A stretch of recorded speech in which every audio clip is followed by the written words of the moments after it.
Good morning, class 5. Better now bring your science book. We have to discuss today chapter 5 of your science book. Okay, beta? The title of the chapter is Food and Healthy Habit. ठीक है, यानी food से related ये chapter है आपका। तो देखिए, आप एक बात पर ध्यान दीजिए, दुनिया में सारे काम होते हैं, एक से एक इम्पोर्टेंट काम है, लेकिन कभी वो स्किप कर जाता है कि आज किया, कल नहीं किया, परसों नहीं किया। लेकिन भोजन एक ऐसी चीज है जो कि पर डे जरूरी हो, पर डे ही नहीं, आपको लंच ब्रेकफास्ट आवश्यक है, लंच आवश्यक है, डिनर आवश्यक है, शाम की टी जरूरी है। यानी भोजन चाहिए तो चाहिए। क्यों चाहिए भाई? क्यों इम्पोर्टेंट है? क्यों भोजन इतना इम्पोर्टेंट है कि हम इसको नहीं छोड़ सकते? तो भोजन इम्पोर्टेंट है, वो हमारी बॉडी की आवश्यकता है। क्यों? अब देखिए, उसी का आंसर है। क्यों का आंसर है, भोजन क्यों जरूरी है?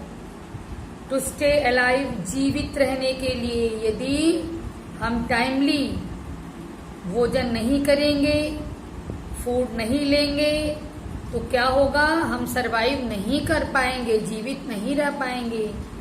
Be active, move and do work, यानी हम एक्टिव रहें, चलें फिरें, वर्क करें। इसके लिए जरूरी है कि भोजन करें। यदि एक दिन आपको भोजन न दिया जाए दिन भर, तो नेक्स्ट डे आप सोचोगे कि न उठने का मन कर रहा है, न हिलने का मन कर रहा है। ऐसा होता नहीं हो तो एक बार एक्सपेरिमेंट कर लेना।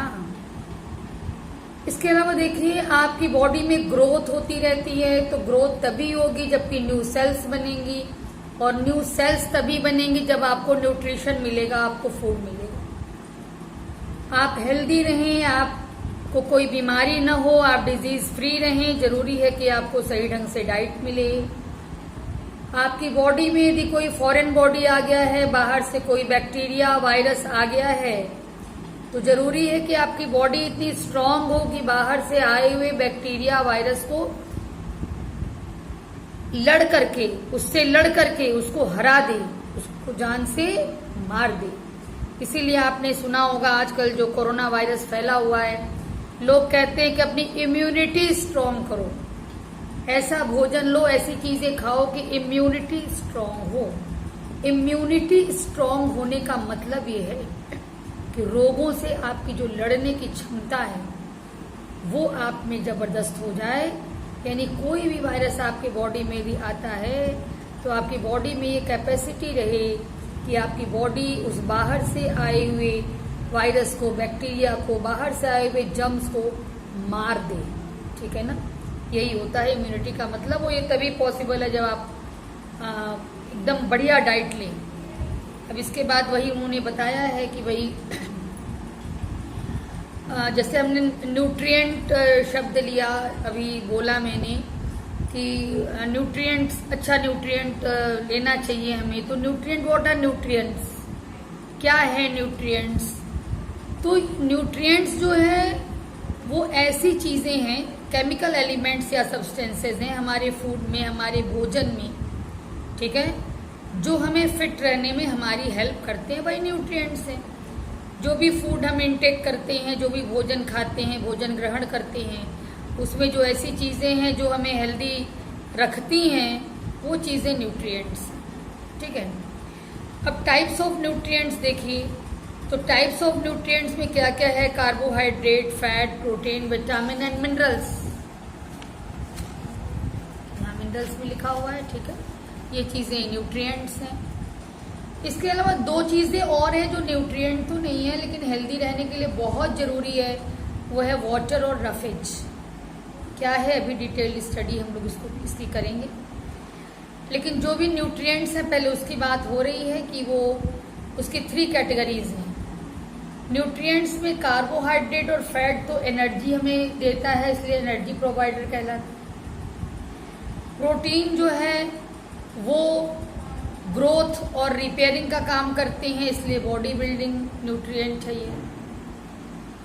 विटामिन्स और मिनरल्स जो हैं वो ग्रोथ और डेवलपमेंट के लिए तो जरूरी है ही हैं। इसके अलावा बॉडी की इम्यूनिटी स्ट्रॉन्ग करने के लिए भी ये जरूरी होते हैं। फिलहाल इन्हें ग्रोथ एंड डेवलपमेंट का फैक्टर बताया गया है, इसके लिए जरूरी है ये। अब डिटेल स्टडी के लिए आता है कार्बोहाइड्रेट। क्या है कार्बो? पहली बात तो कार्बोहाइड्रेट एनर्जी प्रोवाइडर है, ये पहले ही आपको बताया जा चुका है। ये आपको एनर्जी देता है और बहुत जल्दी एनर्जी देता है कार्बोहाइड्रेट। आपने सुना होगा या देखा होगा कि यदि कोई थक के बाहर से गर्मियों में आ रहा है, बहुत पसीना हुआ है, वो अपने को थका महसूस कर रहा है, उसको जल्दी से लोग चीनी का शरबत देंगे हल्का सा नमक डाल के उसमें। क्यों? चीनी जो है कार्बोहाइड्रेट है और वो तुरंत एनर्जी प्रोवाइड करती है। और नमक इसलिए दिया जाता है कि पसीने के रूप में जो थोड़ा सॉल्ट शरीर के बाहर आ गया पसीने के साथ, तो कमी हो जाती है सॉल्ट की बॉडी में, तो थोड़ा फुलफिल करे, इसलिए हल्का सा नमक डाल के दे तो वो और फायदा करता है। तो bread, bean, milk, popcorn, potato, cookies, soft drink, corn, पेसिस तमाम कार्बोहाइड्रेट के सोर्स हैं, ठीक है। और कार्बोहाइड्रेट जो आप इनटेक करते हो, जो भोजन के रूप में ग्रहण करते हो, तो ये जाके डाइजेस्ट होगा। जब हमारी एलिमेंट्री कैनाल में जब डाइजेस्ट होगा तो डाइजेशन के बाद ग्लूकोज बनेगा। ग्लूकोज सिंपलर फॉर्म है कार्बोहाइड्रेट का, और ये ग्लूकोज जो है ब्लड के द्वारा एब्जॉर्ब किया जाएगा और पूरी बॉडी में फैलेगा। जिस सेल को एनर्जी की जरूरत होगी वहां पे एनर्जी पहुंच जाएगी। अब है फैट। तो अच्छा एक सेकंड देखिए, मैं फिर बैक जा रही हूँ। वहां एनर्जी पहुंच जाएगी मैंने कहा, तो ये बड़ा सिंपल प्रोसेस नहीं है, लेकिन बस आप इतना जानिए कि जहां पे ग्लूकोज की जरूरत होगी उस सेल में ग्लूकोज पहुंचेगा और ग्लूकोज से फिर एनर्जी बनेगी और वो एनर्जी सेल को मिलेगी। अब आइए फैट पर। देखिए एनर्जी प्रोवाइडर तो ये भी है, और कहना चाहिए कि कार्बोहाइड्रेट की तुलना में ये डबल से भी ज्यादा एनर्जी हमें देता है।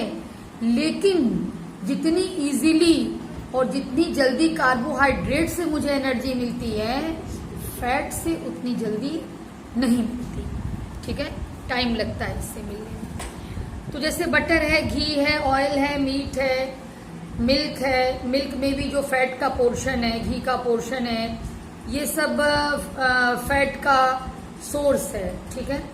तो एक इसमें जरूर स्पेशलिटी है, वो ये है कि ये फैट्स जो हैं वो एनर्जी तो ठीक है थोड़ी देर में देते हैं, और ये भी हमने बताया कि एनर्जी ज्यादा देते हैं कार्बोहाइड्रेट के कंपैरिजन में। ये हमारी बॉडी को वार्म रखने में भी, बॉडी को गर्म रखने में भी हमारी हेल्प करती है, ठीक है। लेकिन ये भी ध्यान रखिएगा कि कोई भी चीज एक्सेस नुकसान करती है। यदि आप फैट भी एक्सेस लेंगे तो ओबेसिटी यानी मोटापा आ जाएगा, और मोटापा जो है बीमारियों का घर है। इसलिए जब भी आप मोटे होना शुरू करिए, तुरंत अपनी डाइट पे केयर करिए कि डाइट ऐसी ना हो कि आपका मोटापा बढ़े। अब आइए प्रोटीन पर। ये बॉडी बिल्डिंग न्यूट्रिएंट है, और जैसे अभी हमने चर्चा की थी कि बॉडी में जो सेल्स हैं उनमें टूट फूट होती रहती है, तो उनकी जगह नई सेल्स का बनना जरूरी है। इसके अलावा छोटे बच्चे ग्रोथ करते हैं, तो ग्रोथ कर रहे हैं तो उस समय बोन की का भी लंबाई में बढ़ना जरूरी है, मसल्स का बढ़ना जरूरी है। इन सब के लिए प्रोटीन मस्ट है। मसल्स की ग्रोथ हो, बोन्स की ग्रोथ हो, कहीं चोट चपेट लग गई है, सेल डैमेज हो गई है, उसकी रिपेयरिंग की जरूरत हो, तो उसके लिए प्रोटीन मस्ट है, जरूरी है प्रोटीन। अब विटामिन पर आइए। विटामिन तो बहुत कम मात्रा में आपको चाहिए, लेकिन ठीक है बहुत कम क्वांटिटी में चाहिए आपको, लेकिन वो थोड़ी सी मात्रा यदि नहीं मिलेगी आपको तो आपकी बॉडी का ग्रोथ और डेवलपमेंट भी प्रभावित होगा, साथ साथ में आपको बहुत सी बीमारियां हो जाएंगी, ठीक है। विटामिन की डेफिशिएंसी से बहुत सी बीमारियां होती हैं, आगे भी आएगा आप देखिएगा। और विटामिन को हम लोग क्लासिफाई करते हैं दो कैटेगरी में, fat soluble vitamin and water soluble vitamin. आप केवल एक याद रखिए, दूसरा खुद से खुद याद रहेगा। वाटर सोल्यूबल विटामिन में है बी और सी, बाकी ए डी ई के ये सब है फैट सोल्यूबल। तो केवल आप वाटर सोल्यूबल यदि माइंड में रखें कि बी और सी है, तो फैट सोल्यूबल अपने आप आपको लर्न रहेगा। अब मिनरल्स भी तो बहुत थोड़ा ही चाहिए, लेकिन कुछ विशेष फंक्शन के लिए, बॉडी के कुछ विशेष फंक्शन के लिए मस्ट होता है, जरूरी होता है। अब फॉर एग्जाम्पल देखिए कैल्शियम है, यदि आपकी बॉडी में कैल्शियम की कमी हो जाएगी तो आपकी बोन्स, आपके टीथ कमज़ोर पड़ जाएंगे। ठीक है, इसके लिए क्या करना चाहिए?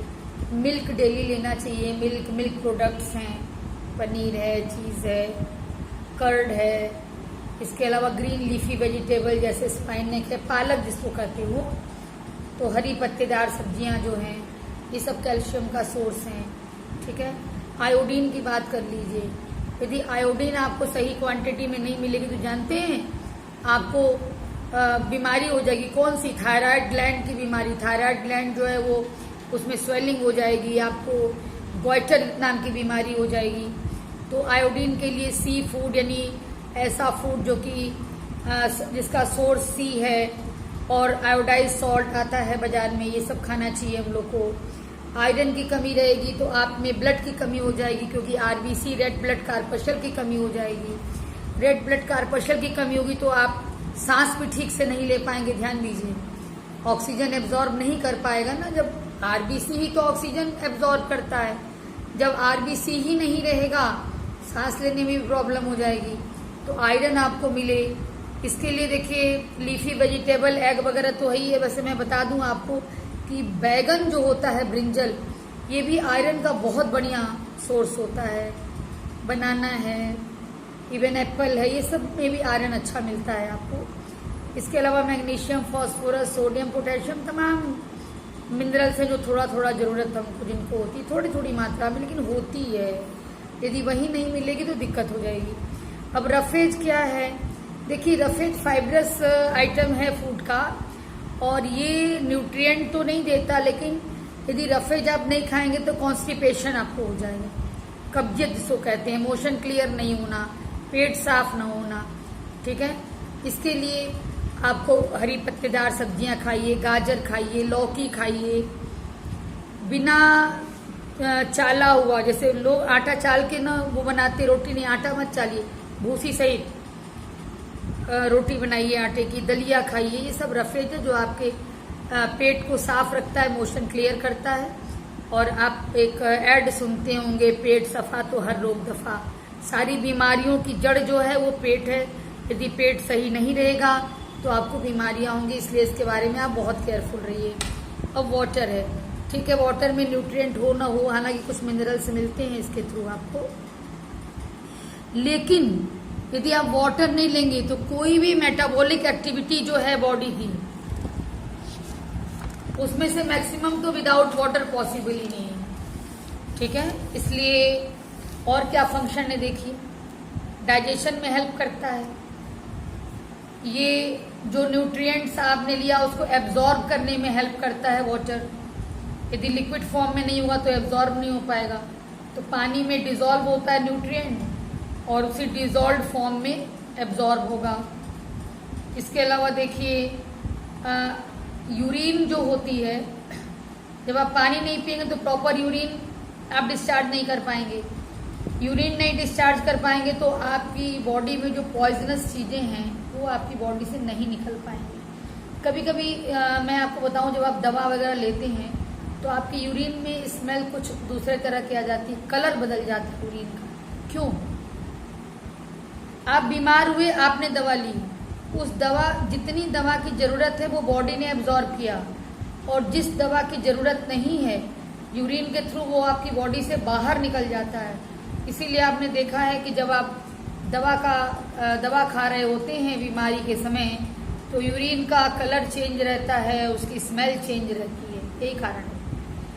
इसके अलावा ये वाटर जो है आपकी बॉडी टेम्परेचर को मेंटेन करता है।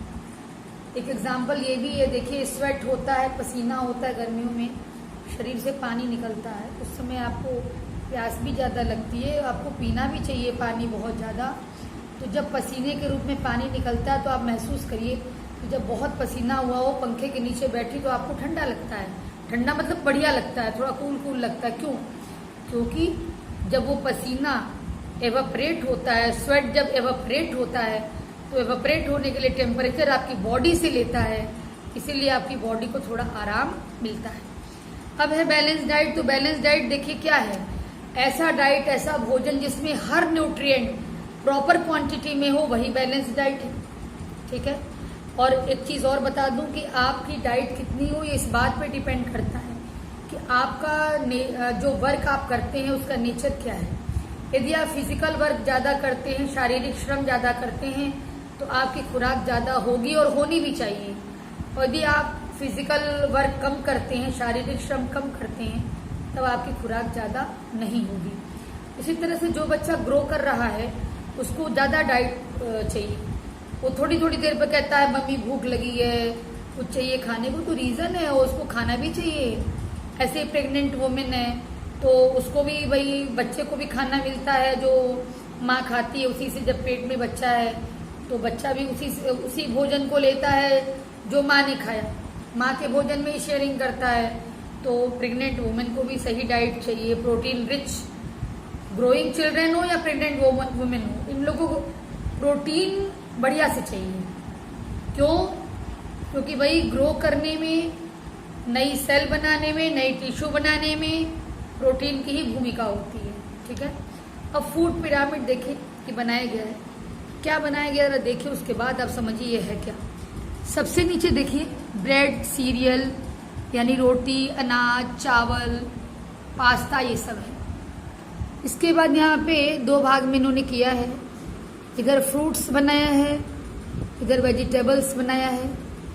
यहाँ पे इन्होंने बनाया है meat, poultry, fish, dry beans, यहाँ मिल्क ग्रुप है, सबसे ऊपर फैट, ऑयल, स्वीट। इसका मतलब समझ रहे हैं पिरामिड क्यों बनाया गया है। ये आपको शो कर रहा है पिरामिड कि आपको अधिक मात्रा में इन चीजों की जरूरत है, इनकी तुलना में इन चीजों की जरूरत थोड़ी कम, इनकी तुलना में इन चीजों की जरूरत थोड़ी कम, और इनकी तुलना में इसकी जरूरत काफी कम।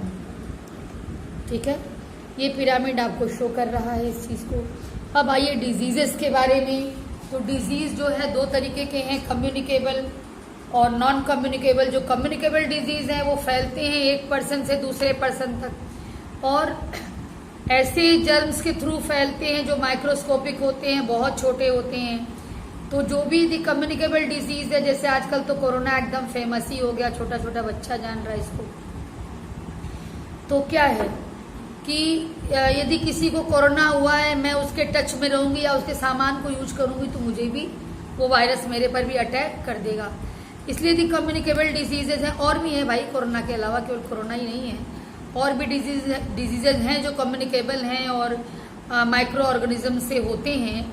तो इसके लिए क्या करना चाहिए? यदि किसी को हुआ है तो आप चाहे आपका घर ही का क्यों ना हो कोई, आप उसकी यूज की सारी चीजें अलग रखिए, जैसे टॉवेल है, कपड़े है, कॉम्ब है, हैंकी है, ठीक है, उसका इवन खाने का बर्तन है, आप सब उसका अलग करिए तब तक जब तक कि वो स्वस्थ ना हो जाए। और जो बीमार है उसको भी बुरा नहीं मानना चाहिए इस बात का कि मेरा सब कुछ अलग हो रहा है। देखो वायरस पहले से भी बहुत है हम लोग के यहाँ, लेकिन वो सब खतरनाक क्यों नहीं है? क्योंकि उनकी दवा आ चुकी है। अभी कोरोना की दवा के लिए प्रयास किया जा रहा है। जिस दिन कोरोना की दवा आ जाएगी उस दिन कोरोना भी कोई हमारे लिए डेंजरस डिजीज नहीं रह जाएगी। यहाँ पे दिया हुआ है कि किस माइक्रो ऑर्गेनिज्म से क्या डिजीज होती है। जैसे बैक्टीरिया है तो बैक्टीरिया से typhoid, plague, cholera, tuberculosis, virus से polio, chicken pox, measles, mumps, common cold, protozoa से malaria and amoebic dysentery, fungi से एथलीट्स फूड। और इंस्ट्रक्शन यहाँ दिया हुआ है कि हमें क्या करना चाहिए या कैसे होता है, ये दिया हुआ है, ये दिया हुआ, जैसे कि ये सब बीमारियां, इन्फेक्टेड फूड या वाटर, ये बीमारियां यदि हमने किसी डिजीज का कोई सामान यूज कर लिया या वो खांस रहा है, छींक रहा है, हम उसके सामने बैठे हैं, इसीलिए मास्क लगाने की सलाह दी जा रही है इस समय कोरोना वायरस से बचने के लिए। नाक और मुंह ढक के निकलें, कोई आमने सामने बैठा हो नाक और मुंह ढक के बात करें, थोड़ी दूरी से बात करें, ताकि यदि उसके अंदर वायरस हो तो आप में ना आवे, आपके अंदर वायरस हो तो उसके पास ना जाए। इसी तरह से बेटा ये मलेरिया है, अमीबिक डिसेंट्री है, ये सब फैलाने में मस्कीटो का रोल भी बहुत होता है। एथलीट्स फूट है, जिसको ये बीमारी हुई है उसके स्वेट से ये बीमारी फैलती है। नेक्स्ट है ये नॉन कम्युनिकेबल डिसीज, जो कि एक से दूसरे में नहीं जाती है। वो बीमारी तब फिर कैसे होती है? तो डेफिशिएंसी डिजीजेस कहलाते हैं वो, और डेफिशिएंसी किसी न किसी चीज की डेफिशिएंसी, जैसे अभी मैंने चर्चा की थी कि विटामिन की कमी से, तो विटामिन की कमी से भी, और भी जैसे देखिए यहाँ पर ध्यान दीजिए, यदि आप प्रोटीन कम ले रहे हैं, ठीक है, अभी ग्रोइंग स्टेज है, कोई बच्चा है, बच्चे हैं छोटे और उनको प्रॉपर प्रोटीन नहीं मिल रही है, कार्बोहाइड्रेट नहीं मिल रहा है, तो उन्हें क्वाशरकोर, मेरस्मस, ये सब बीमारियां हो जाएंगी। कहने का मतलब है जो छोटे बच्चे हैं उनको ऐसी डाइट लेनी चाहिए जिसमें प्रोटीन और कार्बोहाइड्रेट सफिशिएंट हो। नाइट ब्लाइंडनेस बीमारी है, कैसे होती है? विटामिन ए की कमी से। इसके लिए जरूरी है कि आप थोड़ी कलर्ड चीजें खाएं, जैसे मैंगो, ग्रीन लीफी वेजिटेबल, इसके अलावा मिल्क, बटर, ये सब भी खाएं। बेरी बेरी है, विटामिन बी की कमी से होती है ये बीमारी, और इसके लिए जरूरी है कि आपकी डाइट में फिश हो। फिश आप नहीं खाते, कोई बात नहीं, अनाज में भी विटामिन बी होता है और अनपॉलिश्ड राइस में होता है। स्कर्वी विटामिन सी की कमी से होती है, स्कर्वी नाम की बीमारी। इसके लिए थोड़ी सी विटामिन सी चाहिए तो आप खट्टी चीज़ें थोड़ी खाइए, आंवला है, टमाटर है, ठीक है, हरी सब्जियां तो लीजिए ही लीजिए। इसके अलावा रिकेट्स जो है, देखिए, ये भी विटामिन डी की कमी से होता है, हड्डियां आपकी मुड़ने लगती हैं। ये ऊपर मैंने नहीं बताया, मिस हो गया। स्कर्वी है तो इससे मेनली जानते हैं आपके गम्स बहुत ज़्यादा प्रभावित होते हैं, मसूड़े आपके, और ब्लीडिंग होती है उनमें, रक्त बहता है, खून निकलता है उससे, और बोन और टीथ को भी ये प्रभावित करता है विटामिन सी। लेकिन विटामिन डी बहुत ज़्यादा प्रभावित करता है और इसकी कमी से हड्डियां मुलायम होकर मुड़ने लगेंगी। ये रिकेट्स, ये बीमारी जानी जाती है रिकेट्स के नाम से। और विटामिन डी पर्याप्त आपको मिले, इसके लिए एक तो तरीका ये है कि यदि किसी बच्चे को कोई प्रॉब्लम है तो आप तेल मालिश करके सुबह की धूप में उसको थोड़ी देर बैठा, एकदम सुबह की धूप। और बड़े भी ये काम कर सकते हैं, उनकी हड्डियों के लिए भी फायदेमंद है। इसके अलावा मिल्क, फिश, बटर है, ये तो ठीक है, खाइए, अच्छी बात है। लेकिन ये बहुत बढ़िया इलाज है कि तेल से मालिश करके बॉडी में, और यदि थोड़ी सुबह की धूप ले ली जाए तो आपकी बॉडी में विटामिन डी बनता है। एनीमिया यानी रक्त की कमी, रक्त की कमी यानी कि आयरन की कमी, इससे आपको थकान महसूस होगी। और अभी हमने कहा हीमोग्लोबिन का लेवल डाउन होगा तो आप जैसे हाँफने लगेंगे, ये सब भी प्रॉब्लम आपको होगी। तो क्या करेंगे आप? तो ठीक है, डाइट सही रखने में आप मतलब एनीमिक ना हो, इसके लिए एप्पल खाइए, डेट, खजूर जिसको कहते हैं, गुआवा, बनाना, क्योंकि बनाना में भी आयरन होता है। जैगरी समझते हैं, गुड़, गुड़ में जबरदस्त आयरन होता है, ये सब खाइए। भाई मीट तो सब लोग खाता नहीं है ना बेटा। इसके अलावा यहाँ पे दिया नहीं है, यहाँ पे आयोडीन होना चाहिए, आयोडीन यहाँ पे होना चाहिए। तो आयोडीन की कमी यदि आपकी बॉडी में रहेगी तो आपको गॉइटर नाम की बीमारी होगी, गले के पास सूजन हो जाती है, ठीक है। आयोडाइज सॉल्ट लीजिए, इससे आपको आयोडीन की पूर्ति आपकी बॉडी में हो जाएगी। हाइजीन क्या होता है? तो वो सभी ऐसी आदतें जो कि आपकी बॉडी को साफ सुथरी रखें, बीमारियों से बचावें, उन आदतों को हाइजीन कहते हैं। पर्सनल हाइजीन को इन्होंने 2 इम्पोर्टेंट पार्ट्स में डिवाइड किया है, body care and oral care. Body care में क्या है? रोज नहाइए, धोइए, आँखों में ठंडे पानी का छींटा दे के रोज आँखों को धोइए। बालों में हमेशा नहीं, मतलब एटलीस्ट हफ्ते में 2 बार आप शैम्पू कर लीजिए। और अपनी एल्बोज, नीज, जहाँ जहाँ गंदगी जमा होने का डर होता है तो उसको डेली साफ करिए। कान धोने के लिए कान में पानी मत डाल दीजिएगा, बस ऐसे ही टॉवेल ले करके और कान के अंदर थोड़ा सा जहाँ तक उंगली पहुँचे आप साफ कर लीजिए बस। ये नहीं कि लकड़ी डाल के कहिए कि कान साफ करने को मैडम ने बोला था और साबुन और पानी उसमें घोल के मत डाल दीजिएगा कान में कि मैडम ने कहा कि कान साफ करो। नहीं, ऐसे नहीं कान साफ होता है, ठीक है। बस आप टॉवेल से लेके जहाँ तक हाथ जाए अंदर घुमा दो। इसके बाद बेटा जो है, कपड़े हमेशा साफ सुथरे पहनो, भी कपड़ों से भी तो इन्फेक्शन हो सकता है ना। अपने नेल्स प्रॉपर काटो, ठीक है। और कोई भी खाने पीने की चीज़ छूने के पहले आप खूब अच्छे से हैंड वॉश करिए, ये तरीका सबसे बेहतर है। ओरल केयर यानी डेली आपको ब्रश करना है, आपको पता है, 2 बार कर सकें तो बहुत अच्छी बात है, लेकिन इन जनरल कोई करता नहीं है तो ठीक है। एटलीस्ट ये तो आप कर सकते हैं ना कि भोजन करने के बाद, जिसको हम लोग कहते हैं कुल्ला करना, खूब अच्छे से मुंह धोना, वो काम करिए। और टूथपेस्ट ऐसा यूज़ करें जिसमें फ्लोराइड की मात्रा हो। और जब भी खाना खाइए, कुछ भी खाइए, आप दांतों पर एक बार उंगली घुमा के साफ कर लीजिए, कुल्ला कर लीजिए खूब अच्छे से गलगला के मुंह, ताकि कोई भी भोजन का पार्टिकल दांत में अटका न रहे आपके। और ब्रश करते समय देखिए, ध्यान दीजिए इस बात का भी, बहुत तेजी से ब्रश नहीं करना चाहिए, हल्के से करना चाहिए। गम्स में भी हल्के से ब्रश चलाइए ताकि गम्स की भी मसाज हो जाए और दांत भी साफ हो जाएं। और साल में कम से कम 2 बार आपको मिलना चाहिए डेंटिस्ट से। कोई मिलता है नहीं, लेकिन मिलना चाहिए। अब पोस्चर क्या है देखिए, तो आप बैठते उठते समय, खड़े होते समय अपने कंधों को, अपने गर्दन को, अपनी पीठ को कैसे रखते हैं, ये आपका पोस्चर है। कभी झुक के मत खड़े हुए, सीधे चलिए, सीधे बैठिए, ठीक है। और कभी कंधे झुका के नहीं चलिए, ये ध्यान दीजिएगा। एक्सरसाइज करते रहिए। एक्सरसाइज से क्या होता है, जब आप एक्सरसाइज करते हैं तो आप अधिक ऑक्सीजन उस समय चाहिए होती है। जब आप अधिक ऑक्सीजन लेंगे, ब्लड सर्कुलेशन आपका बढ़िया होगा। इससे जब ब्लड सर्कुलेशन बढ़िया होगा तो इन जनरल कोई बीमारी नहीं होगी आपको। इसके अलावा योगा है, योगा से मेडिटेशन यानी चित्त एकाग्र होता है, आपका माइंड कंसंट्रेट होता है, सोचने समझने की क्षमता बढ़ती है। और सबके बाद देखिए, ये भी जरूरी है कि जब दिन भर काम करने के बाद आपकी बॉडी थकती है तो आप मोबाइल न देखें, आप टीवी न देखें, आप चुपचाप बेड पर जाके सो जाएं। कम से कम 8 घंटा यदि आपकी बॉडी रेस्ट लेगी तो आप फिट रहेंगे। ठीक है बेटा, ओके, थैंक यू बाबू। लेकिन होमवर्क ऐसा करिए आप लोग, देखिए 5 क्वेश्चंस तो इधर दिखाई दे रहे हैं और 8 क्वेश्चन, तो 8 नहीं, आप 4 तक करिए, थोड़ा थोड़ा होमवर्क लीजिए। 1 2 3 4 ये आप होमवर्क लीजिए, लर्न एंड राइट। ओके बेटा, थैंक यू।